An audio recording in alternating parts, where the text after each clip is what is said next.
Evening, peoples, and welcome back to our living room for our Tuesday evening Bible study series. For the last few weeks, we've been reading through the letter of First John, but now we're in Lent, and so I thought we should have a bit of more Lenten theme. So last year, just before the pandemic kicked in, we had just started a series on Glittering Vices by Rebecca Conendijk de Young, and we got through like 2 weeks of it, and then we couldn't see each other in person again. So I thought we might finish up the series.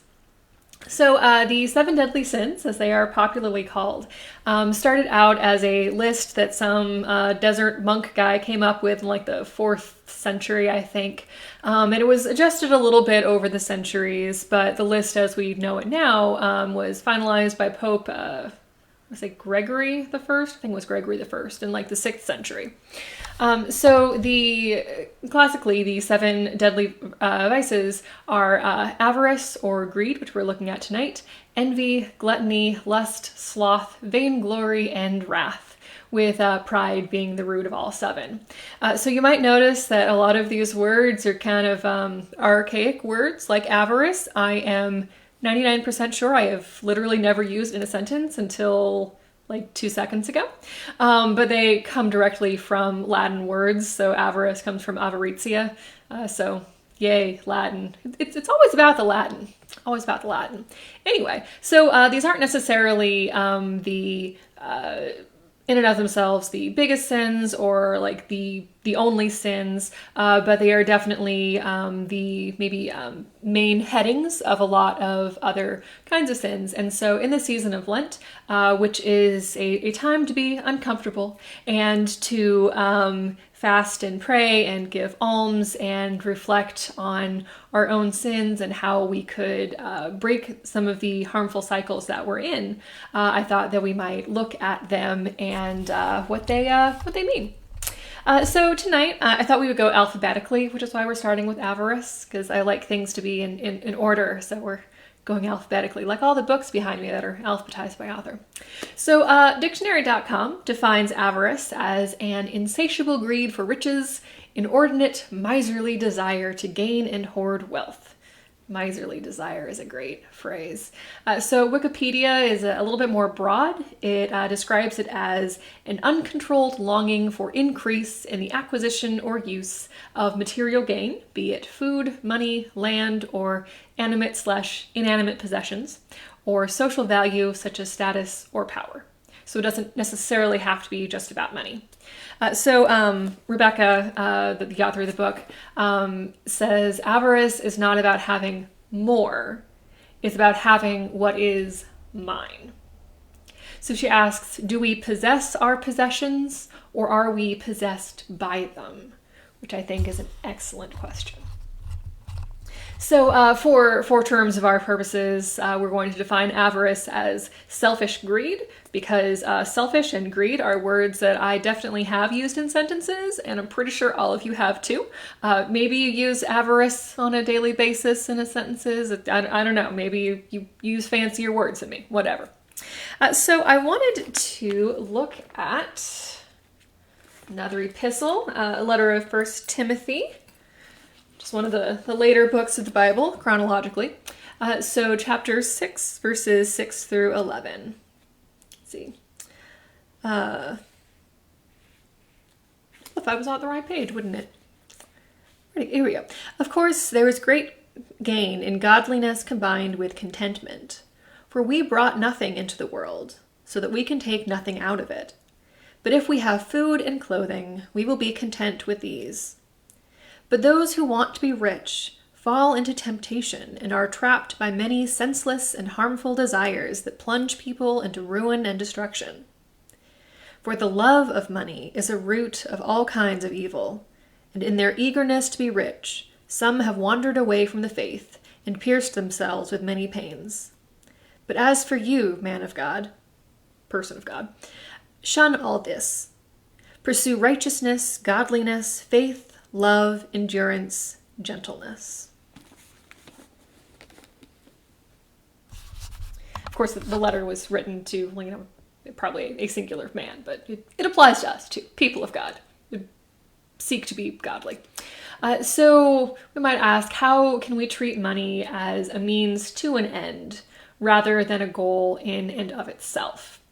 There is definitely a significant difference in wanting to have money or to have a ginormous screen TV, as opposed to wanting money so that you can provide for your family or cat in my case, or so that you can do your job effectively, or so that you can give back to a community. Those are very different goals. It's not that money in and of itself is evil, but it's a means to an end. And if what you're going after is money for its own sake, that's the issue here. Or if you're obsessively collecting something just to be able to have the most of that, that's the issue, not the collection in and of itself, probably. Unless you're like collecting torture implements. I don't know, whatever. That was funny in my brain. So I also wanted to read from the Gospel of Luke chapter 12, verses 33 and 34. Hear now the word of the Lord. Sell your possessions and give alms. Make purses for yourselves that do not wear out, an unfailing treasure in heaven, where no thief comes near and no moth destroys. For where your treasure is, there your heart will be also. This is the word of the Lord. Where your treasure is, there your heart will be also.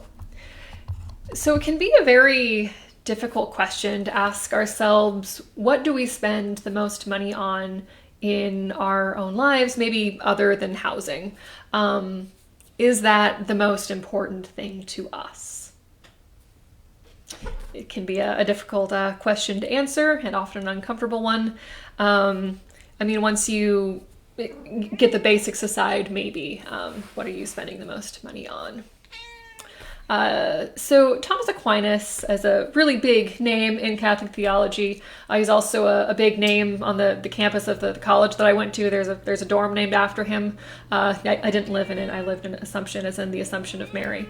So anyway, Thomas Aquinas wrote, "Greed is a sin against God, just as all mortal sins, inasmuch as man condemns things eternal for the sake of temporal things." Please do not attack the tissue box, Gingersnap. So do you agree with this statement? That it's, yes, so the point of greed is that it's looking at temporal things instead of eternal things. So Rebecca also had a whole long point, again, the author of this book, a whole point about how greed can lead us to think that we are independently self-sufficient and we don't need to rely on the grace of God. And that can certainly lead to a lot of very dangerous pride if that is where our greed is leading us. So she also wrote, and I really liked this bit of image, she wrote, "Like a Lenten fast in which we deem it adequate to give up a luxury, chocolate, instead of the main course, meat, does what we give away consist merely of the leftovers we would have garage sailed anyway?" I love that she used garage sailed as a verb. That's a great verb that I need to use now. But it is a really great question. People don't necessarily enjoy giving up desserts or chocolate or high-heeled shoes or whatever people might be giving up for Lent. Beverages other than water was one I did in high school. It was middle school, not the point. It was definitely high school. Really not the point. But it's not necessary to your life. Whereas if you give up something that is more essential, like a main course, like meat, which, I guess I've given up for like many, many years at this point, but not for Lent, just because I'm a vegetarian. But that maybe is more of a sacrifice because it's not something that is a treat. It's something that you might consider essential, and that's more of a lifestyle change. And so as some of you might know, after college, I spent a year working in Washington, D.C. at a nonprofit called So Others Might Eat, or SOME for short. And so I spent at least one day a week working in the food pantry and organizing things into categories so that our clients could come in and shop. And something that I'd really never thought of until that experience is that a lot of times when people are donating to bins for food donations, it's the random cans in their pantry that they decide, oh, actually, I'm never going to make the recipe that I bought this can of coconut milk for. Or, I bought these in bulk, but I don't actually want the other 3 cans of whatever because I didn't like the first one. Or I was given this very random gourmet pumpkin mustard, actual object, for Christmas, and it can go to the donation. Pumpkin mustard, no idea. Actual thing we had on the shelf. And so a lot of the things that we got kind of gave the impression of being given because they were leftovers we would have garage saled anyway. And these weren't necessarily the best things or the most helpful things or the things that people wanted. I can absolutely guarantee you that every food pantry has a wish list of things that they need more of, that they never get enough of, or that their particular clientele would really like. So we definitely got a lot of dried beans and peanut butter. Honestly, I have never cooked with dried beans. And if your clientele is predominantly street homeless, they might not have ways of cooking things such as microwave popcorn, which for some reason we got an awful lot of microwave popcorn. We had a big street homeless population that we were working for. Anyway, so the point isn't that we should be giving leftovers. The point is that we should be giving something meaningful. That was quite a tangent that I'm not entirely sure actually applied to the point that I meant to. Anyway, I don't have y'all to keep me on track. The cat is not really helpful in conversation. I really miss being able to have Bible study in person. Anyway, so yeah, are we giving something up that's for show or that is optional, or are we doing something that actually affects us? So that's greed is going for the optional rather than the necessary. But it does kind of lead into the question of, does avarice limit our desire to share what we have? Almost certainly, yes. We don't really want to give so much that it makes us uncomfortable, even though we might still be better off than the people that we're helping. So I also want to think about, what can avarice apply to other than the obvious answer of money or stuff or food, which is what we would usually be thinking of. But it could apply to hoarding in general. Stockpiling toilet paper is definitely thematically appropriate for the past year. Apparently is a thing that some people have been doing. Something that we often think about when we talk about sins is active sins or sins of omission, the things that we have done and the things that we have left undone.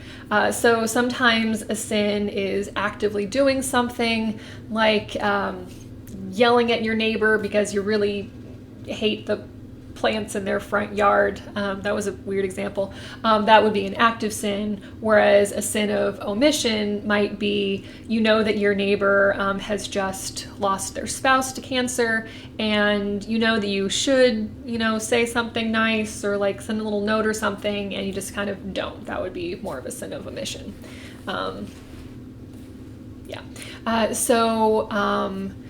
Do we think of avarice as an active sin that you're doing on purpose, or more of a sin of omission, that you don't think about what you should be sharing instead of stockpiling? I think avarice really could go either way. A lot of the other sins are definitely one or the other, but I think avarice, depending on how you, treat it in your brain, it could be either an active sin or a sin of omission. So there are a lot of more specific immoral actions, I guess we could say, that could come under the main category of avarice. Greed or selfishness, hoarding for sure, not sharing more generally. And I'm sure a lot of other things as well that I just haven't come up with this evening, and maybe things you can think of yourself. So sometimes people look at this list of sins, especially if they're looking at the more archaic words like avarice and vainglory, and acedia, or sloth, and they kind of think, well, are these necessarily bad? I mean, you're taking care of yourself. That's in and of itself, that's not necessarily bad. But I think that if we're looking at the words as more intended by the original Latin list, which is what we're talking about, not necessarily the way that this translated word is now understood today, yeah, avarice is pretty bad. We should definitely avoid it. And I think that that is the case for all of these. But over the centuries, I mean, this list that we're looking at was written in like year 590 or something, and words have changed since 590. Even setting aside the fact that we're looking at words in Latin, over the past 1500 years, words have changed and have different meanings. So the word pride in the English language is not automatically a sin, because we're thinking more of self-satisfaction in a job well done, or the motivation to do something well, and that's not a bad thing. But pride, as coming from the original root that we're talking about here, is basically the urge to become God in our own lives, or to replace God, or to be better than. Anyway, so yeah, but that sense of pride, always wanting more, always wanting to top something, wanting to be in control, that definitely can lead into the sense of avarice that we're looking at. Anyway, so sin is definitely not a comfortable thing to talk about, for sure, and I'm certainly not saying that you should list in the comments times that you've been guilty of avarice, because that's just uncomfortable, and especially not for the entire internet. But as I often like to say, Lent is a time to be uncomfortable. And if we're ever going to break the cycles that we're in, when the cycles are dangerous and hurtful to others, then we do need to consider what it is that we need to change, rather than brushing it aside to talk about something more pleasant. So, yeah, I hope that you're having a thoughtful and introspective Lenten season. It doesn't really make sense to say I hope you're having a good or happy Lenten season, but I hope that it's thoughtful and introspective, and quiet and meditative, and purple is the color of the season. So friends, I hope to see you tomorrow night for our Wednesday evening prayer. We will be having another set of images for Visio Divina from our worship series this season, and there's some really lovely pieces that we'll be looking at. So in this season of Lent, I hope that you remember that again and again, God is with you. No matter how many times you sin, no matter how avaricious you are, again and again, God will come to you and God will love you. So good night, peoples. Want to say good night too? Until we see each other again.